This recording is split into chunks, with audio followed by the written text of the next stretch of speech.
अस्सलाम वालेकुम नाज़रीन, महरान टीवी न्यूज़ में वहाँ के पहली कार माहिया फराज शाह। सबका पहले एक नज़र हेडलाइन ते।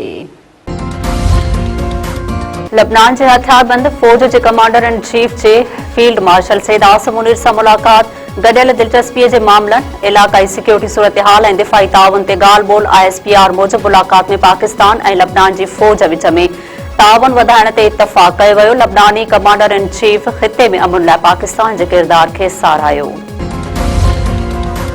अमरीकी सदर डोनाल्ड ट्रंप चयो आहे त ईरान सां मुआहदे ते 2 खां 3 ॾींहनि में सयूं थी सघनि थियूं। हुर्मुज़ वारो लंघो वेझो अमरीकी हेलीकॉप्टर किरियो आहे। ॿई पायलट ख़ैरियत सां आहिनि। उन जी बाज़ाब्ता रिपोर्ट जारी कंदासीं। अमरीकी सदर वधीक चयो आहे त नेतन्याहू ते वाज़े करे छॾियो आहे त जेकॾहिं हिन जंग कई त हू मैदान में अकेलो हूंदो। 5 इलाक़ाई मुल्कनि राब्तो करे इसराइली वज़ीर आज़म मथां दबाव विझण जी दरख़्वास्त कई हुई। ईरान के नेशनल सिक्योरिटी काउंसिल के सरबराह इब्राहिम अज़ीज़ी चयो आहे त ईरान नथो सम्झे त अमरीकी सदर दयानतदारी सां ॻाल्हाए रहियो आहे। अमन मुआहदे जो दारोमदार अमेरिका के तर्ज़ अमल ते आहे। इहो ई रवैयो रहियो त अमन मुआहदो मुमकिन नाहे। अमरीकी मीडिया के इंटरव्यू में इब्राहिम अज़ीज़ी चयो आहे त असांखे अमेरिका ते एतमाद नाहे ऐं एतमाद खां सवाइ ॻाल्हियूं जारी रखणु मुमकिन नाहे। हिन मरहले दौरान एटमी मामलनि ते के बि ॻाल्हियूं न पयूं थियनि। अमरीकी नायब सदर JD वेंस चयो आहे त ईरान सां ॻाल्हियुनि में अमेरिका पंहिंजा हदफ़ हासिल करण लाइ बहितर पोज़ीशन में आहे। ईरान संजीदा तजवीज़ूं पेश करे रहियो आहे। JD वेंस वधीक चयो आहे त जेकॾहिं ईरान सां मुआहदो थिए थो त अमेरिका अवाम लाइ वॾी कामयाबी हूंदी।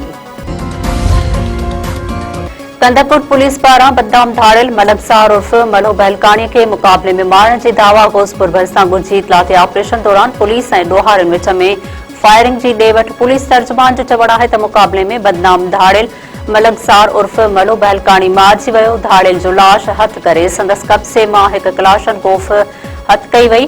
पुलिस तर्जुमान मूजिबि मारिजी वियल धाड़ियल मथां क़तल, अग़वाउनि ऐं ॿियनि ॾोहनि जा 70 खां वधीक केस दाख़िल हुआ। सिंध सरकार तरफ़ां सदस्य सिर जी क़ीमत 1 करोड़ रुपया रखण जी सिफ़ारिश कई वई हुई। पाकिस्तान पीपल्स पार्टी हुकूमत के बजट लाइ ग्रीन सिग्नल ॾेई छॾियो। वफ़ाक़ी हुकूमत ऐं पीपल्स पार्टी में बजट जे केतिरनि ई तजवीज़ुनि ते इतफ़ाक़। कुझु तजवीज़ुनि ते ॻाल्हियुनि लाइ टेक्निकल टीमूं मुशावरत जारी रखंदियूं। इस्लामाबाद में सदर आसिफ अली ज़रदारी ऐं वज़ीर आज़म शहबाज शरीफ़ विच में मुलाक़ात। वज़ीर आज़म तरफ़ां बजट ते ख़दशा ख़त्म कराइण जी ख़ातिरी। वज़ीर आज़म शहबाज शरीफ़ सदर खे गिलगित बल्तिस्तान जे चूंडुनि में पीपल्स पार्टी जी कामयाबीअ ते मुबारकबाद बि पेश कई। वज़ीर आज़म शहबाज शरीफ़ चयो आहे त नौजवान बिलावल असां खां वधीक बहितर चूंड मुहिम हलाए, जंहिं ते सदर आसिफ अली ज़रदारी जवाब ॾींदे चयो आहे त आख़िर पुट कंहिंजो आहे। PDMA तरफ़ां सिंध में 12 जून ताईं शदीद गर्मीअ जी अॻकथी हीट व्यू अलर्ट बि जारी।